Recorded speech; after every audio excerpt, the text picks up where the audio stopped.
have a chilling dark web compilation for you of some terrifying encounters, but this time we are joined by some special friends as we take a trip down the rabbit hole. Now, sit back, relax, and remember, fear lies within. My experience with the dark web is strange and chilling to say the least. I've been a participant on the dark web for a while and have seen many things. I'm sure you all are aware of what the dark web is, and the stories of the things you can see and buy off of it. For the most part, what you hear is probably accurate, but some of it is also exaggerated.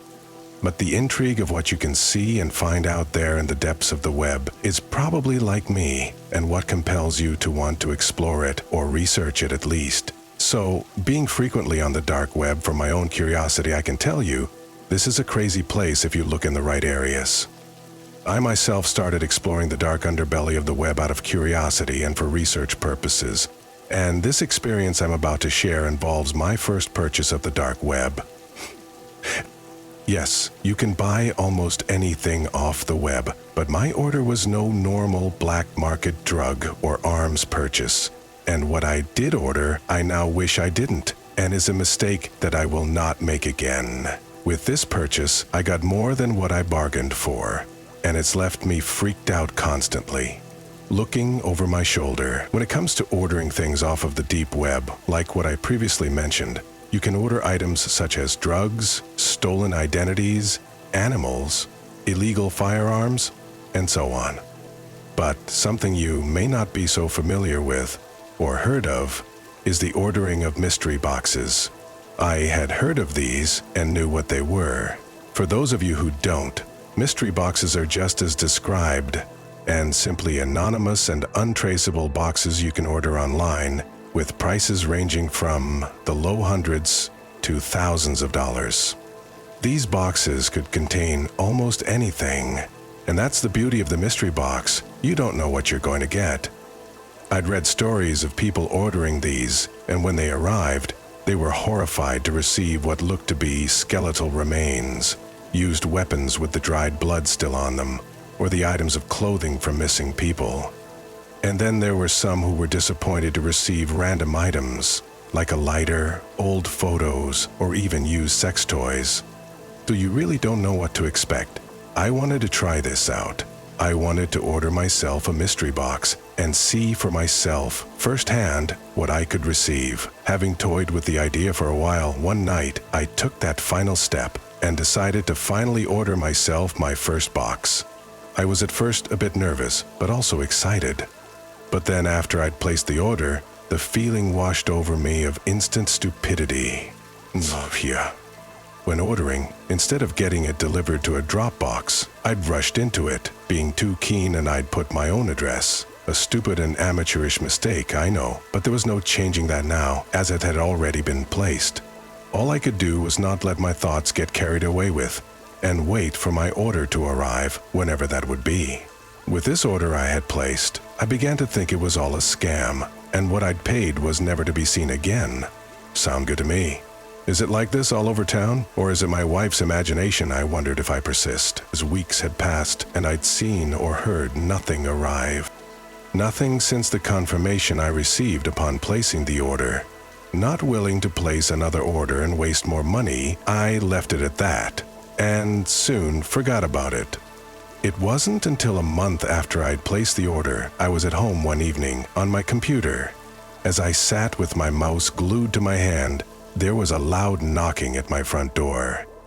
I'd say more like banging than a knock, which obviously startled me.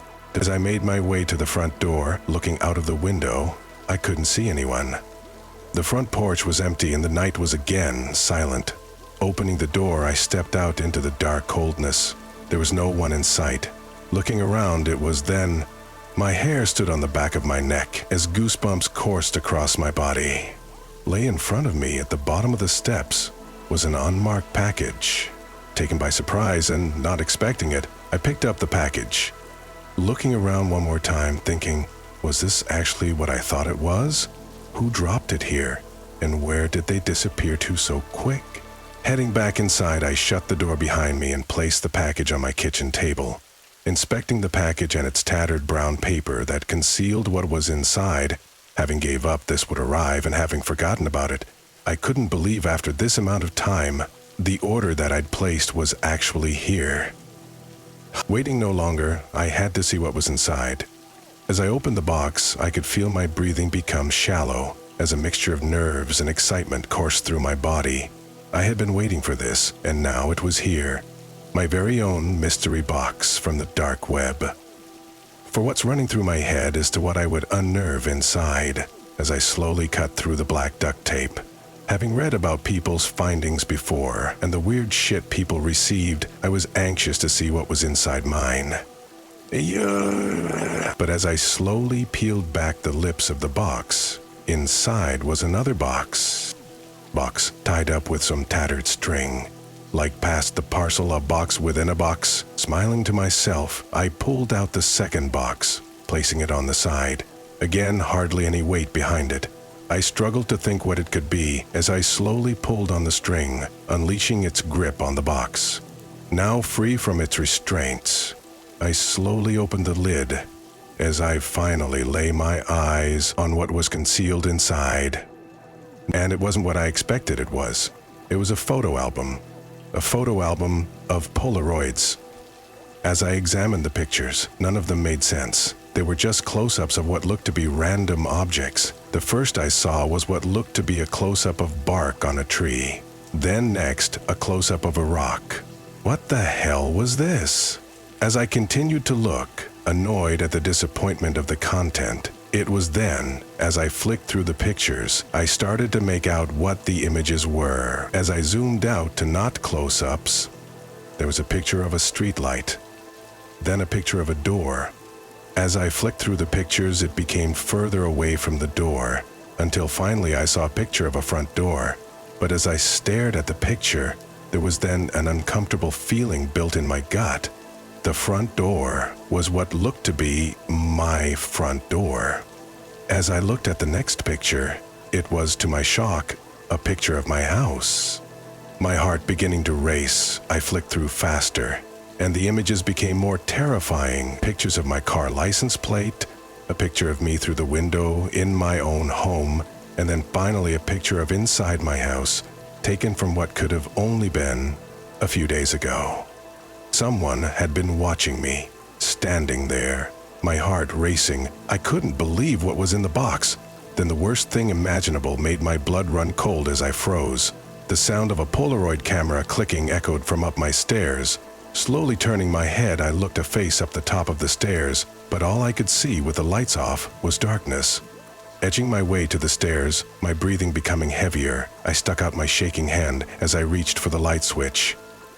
As it flicked on, the fear of expecting to see someone was matched by the fear of the landing being empty. No one was there, but I knew full well I heard a camera and saw a flash out of the corner of my eye. Someone was in my house. Having no choice but to investigate, I slowly and cautiously headed up the stairs, not before arming myself with a kitchen knife. In a shaky voice I called out, but there was no reply. As I reached the top of the stairs, it was then I saw it. A Polaroid laying on the floor, gripping the knife and looking around. I slowly bent to pick it up, turning it over to see a picture of myself standing at my table as I looked through the mystery box with a message scribbled on the bottom. The mystery remains. I felt physically sick. Someone was watching me. Someone was in my house right at that moment. I went from room to room looking for an intruder to find no one, not a soul. But as I checked the final room, I saw the window in my room wedged wide open. Looking outside, there was no one in sight. I was terrified. What if they were still inside? I didn't feel comfortable. I couldn't call the police and tell them what had happened, that I'd ordered off the dark web, so I called my friend instead. After calling for his help, he came round, helping me search the whole house. There was no one in sight. Feeling too scared to stay home, I went back to his and stayed there for the night. After that night, nothing ever happened again, and I still have no idea who the hell was watching me, but that was one fucked up mystery box that I never expected. I always feel as if I'm being watched now, or stalked. I never expected ordering a mystery box to turn out the way it did. To this day, I still look over my shoulder, wondering who had been watching me and why. Just like the Polaroid said, the mystery still remains, and you can be sure I'll never order off the deep web again. If I can give you any advice, don't do it. I'll never forget hearing about the dark web and all the crazy stuff that you could find on there. My friends and I in high school loved the legends of the internet, spent a lot of time cruising places like Reddit and 4chan for weird stuff, both old and new.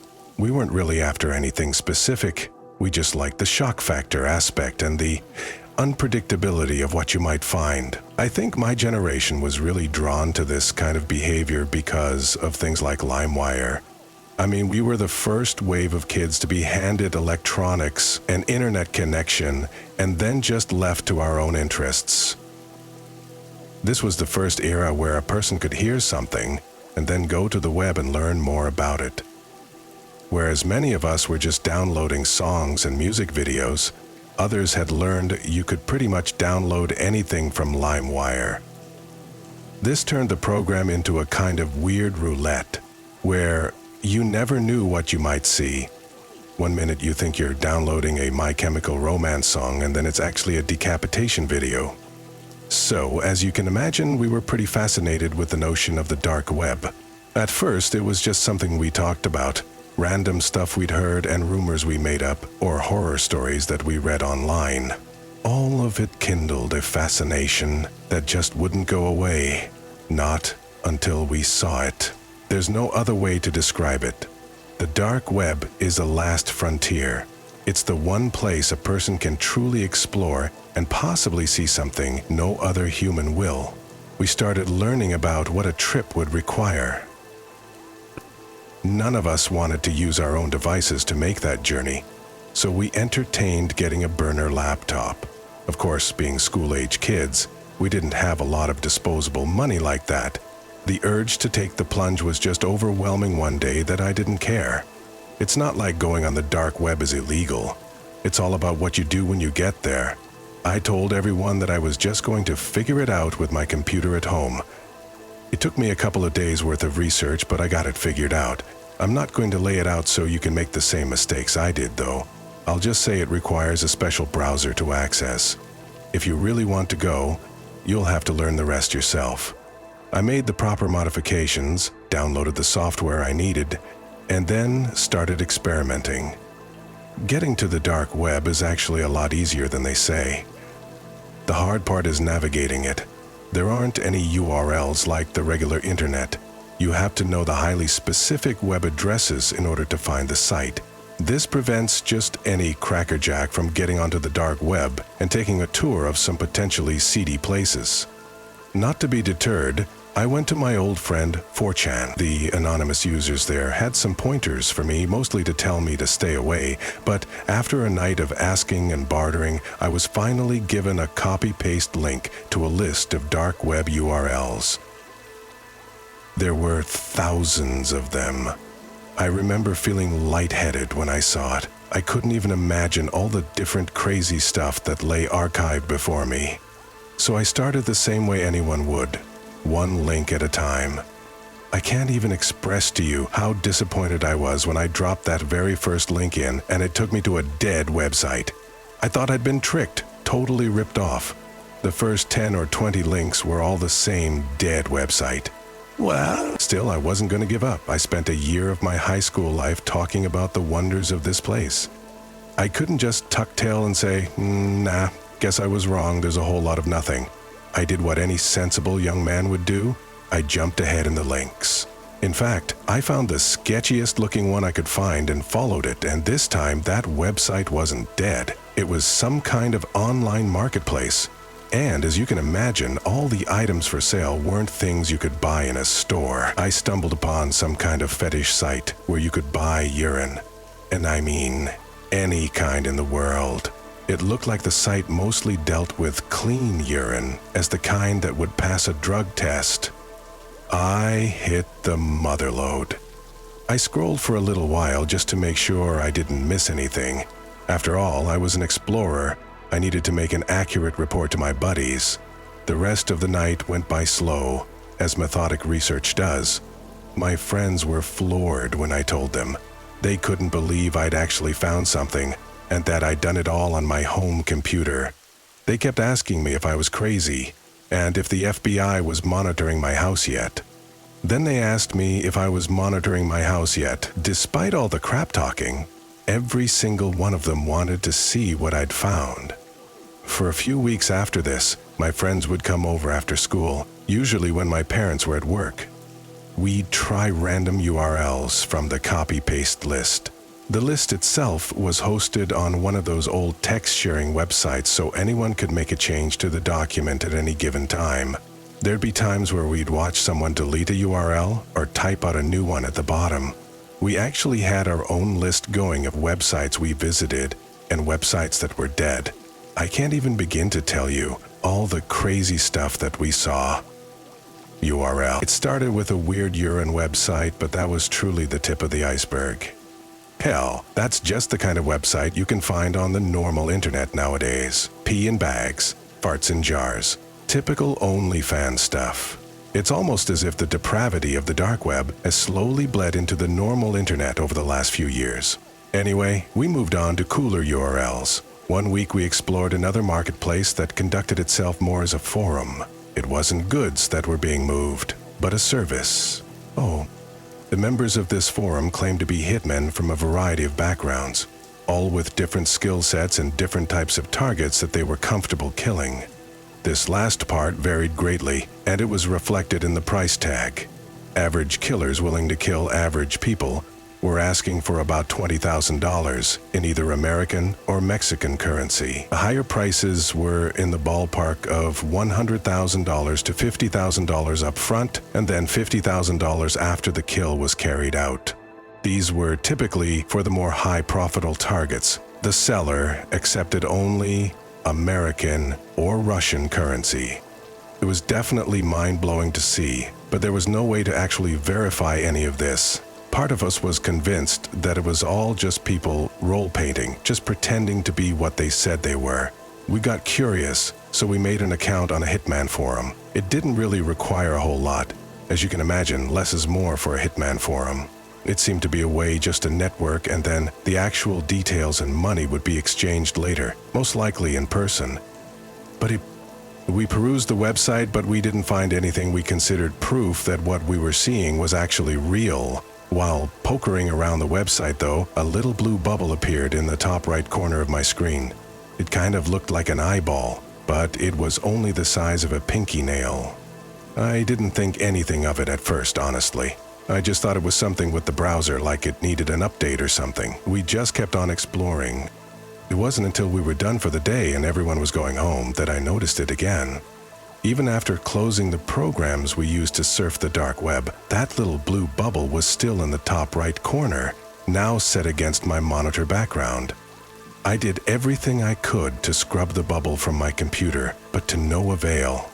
Restarts, long-term shutdown, antivirus scans, software purge. Everything was a part of my computer, and I guess I just had to deal with it, which turned out to be not an issue. Being a young dumb kid, forgetting about the bubble was like second nature to me. And believe it or not, we kept on exploring the dark web, despite that little eye looking out at us. Another couple of weeks went by before we found a website that greatly interested all of us. It was a black market for hackers and data pirates. There were resumes for hackers on there, a list of things they could do for you, even some stuff they could teach you. It was like a hub for keylogging and backdoor sneaking. For whatever reason, being on this website didn't scare us, even though this seemed to be the spot where the bad stuff would really happen. And we hung around that website for a while, until one day, that little blue bubble disappeared from the corner. We all looked at each other and laughed, letting the fright pass over us, and then kept on exploring. The web page grayed out, a text box popped up on the screen. We all started whooping and hollering, as if we just finished a video game level, despite having no clue what we just stumbled upon. The message went something like this: "Hello, I'm one of the administrators for this website. We log everyone who passes through the best to our ability. but I've continued to monitor your activity since your first appearance on our website. I've seen you on our servers every day, and I've come to the conclusion you have no interest in buying or using any of the services listed. I suspect even if you had an interest, you would have no way of paying for it, because you're a group of high school kids who bit off more than you can chew. Or, the guy went on to explain that we weren't in any kind of trouble, and that the admin team didn't mind them looking around, but others would. Because of the sensitive nature of the website, lots of real hackers lurk just below the surface, and since I was on my home computer, using my family's internet without any kind of virus protection, my connection to the dark web was comparable to a flashing red sign with all of my personal information on it. I had no idea that my presence on each website was a flagship for people to come and take advantage of me. He then said if I took more precautions to protect my connection, I would be safe and secure in my exploring. He went on to ask if I had noticed the little blue bubble on my monitor screen. I typed back, yes. It had been there for a week or two. The administrator explained that I picked up a hitchhiker on one of these dark websites, and that the person was tracking everything I did. They couldn't see me through the screen or anything, but they could see everything I did on our home internet, likely in an attempt to blackmail us. The administrator explained that, when he looked into my connection, he took the liberty of removing my hitchhiker. "You should get off now if you know what's good for you," was the last message that I received from them. We all looked at each other with that same sense of disbelief. Being high school boys, we needed more than just a spooky message. One of my friends leaned over my shoulder and typed, "How do we know this is legit? Anyone could be making this up." The admin proceeded to respond with my full name and address, the whole names of several other friends inside the room, the school that we all went to. We frantically closed out the browser, and I can tell you that I've never been on the dark web since. I have always had a morbid sense of curiosity when it comes to viewing things we should not witness, or a content that should not even be out there. But they are. You know, the gruesome videos people would send each other of people being killed, horrific accidents, animal torture, etc. Where most people would look away in disgust, I couldn't help myself but divulge, finding myself intrigued. I know I'm not proud of it, and may sound messed up admitting that, but even I have a limit. With always being tech-savvy and good with computers, it was this addictive curiosity in my skills that led me to the deep web.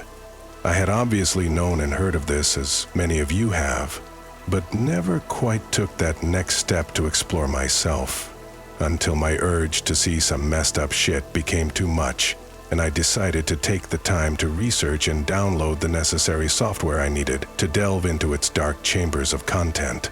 So, that's what I did. Bored with the same routine of studying, work, and gaming, I decided to look for a new thrill. And from what I said earlier about being intrigued by this twisted shit, well, it's sometimes best not to let curiosity take over.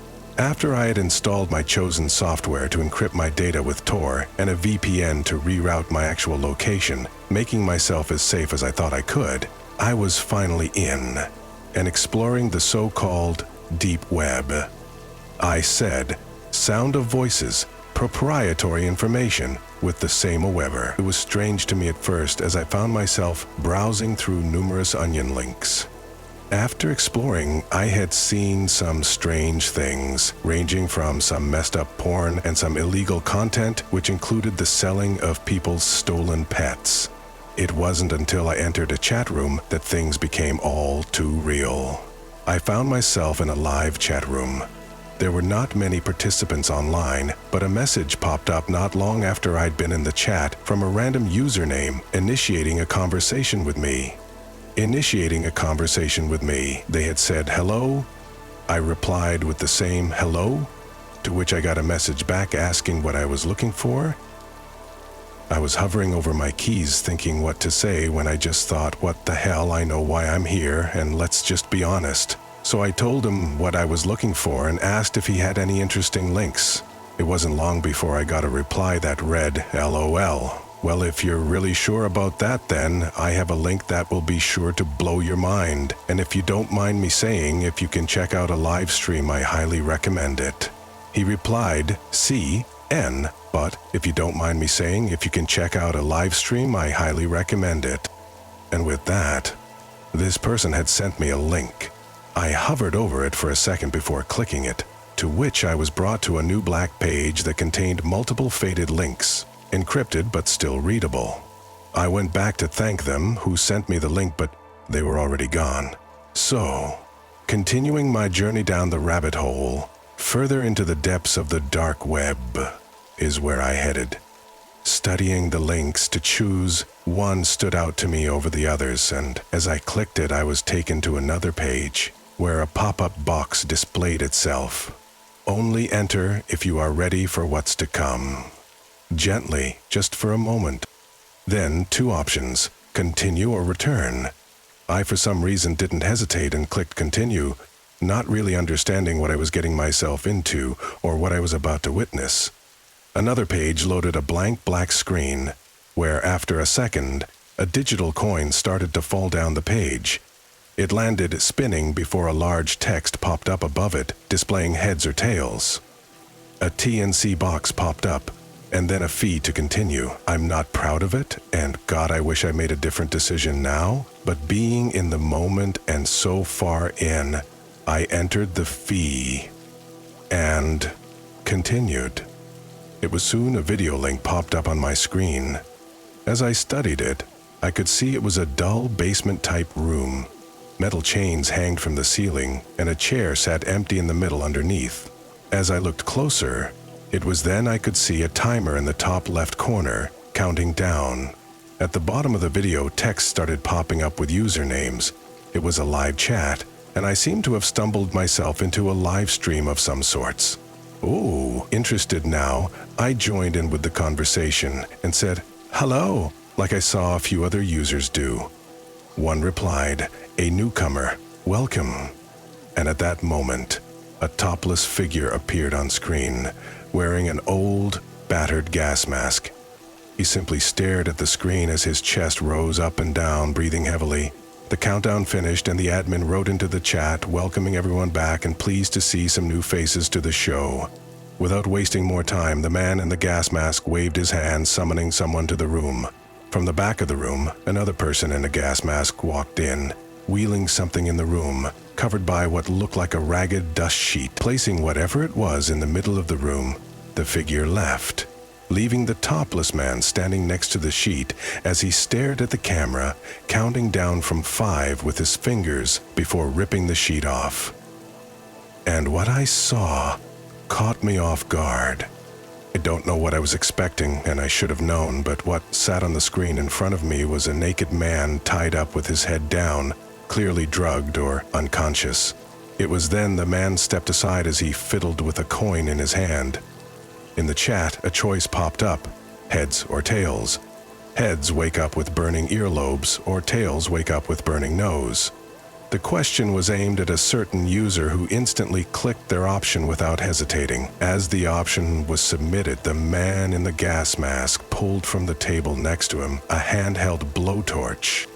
The orange glow flashed, lighting up the screen before coming back into focus, and I knew what was coming next. And to my shock, the man placed his hand on top of the person's head and held the blowtorch inches from his ear. Within seconds, the man in the chair had come around and was startled to the pain from the heat thrashing his head around. I couldn't believe what I was watching. The man in the mask had nearly burnt the unwilling participant's ear off. I could feel my temperature begin to rise from the anxiety and shock at what I was watching.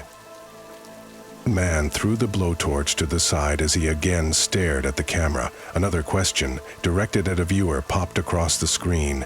Heads or tails? Heads hang from eye sockets, or tails hang from ankles. The chat blew up. Heads, heads, tails, heads! All these viewers demanding what they wanted to see.